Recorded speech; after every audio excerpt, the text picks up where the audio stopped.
tuan na kato silang gipang commit. Ang uban ato is gi-turn over sa rehabilitation center as intended. And of course, padayon ang gihimo karon nga investigation no sa ato ang Cagayan de Oro City Police Office, no. Ilabi na sa atong City Internal Affairs Service or the CIAS.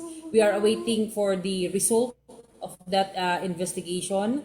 Definitely 15 days no ang maong report nga makaabot kana sa atoa, apil na pud ni ana ang pa-explain sa maong mga concerned PNP personnel ang katong mga duty no sa maong police station at that time. Apil na usab ni ana ang ilahang station commander because it falls under command responsibility. So definitely initially aduna gay lapses nga ato ang nakita. And rest assured nga kini ato kining matagaan og disciplinary action no. Kabalo kita nga ang kaning dako nga sa laod usab no ang kining maiskapuhan kita og mga piniriso sa ato ang mga police station.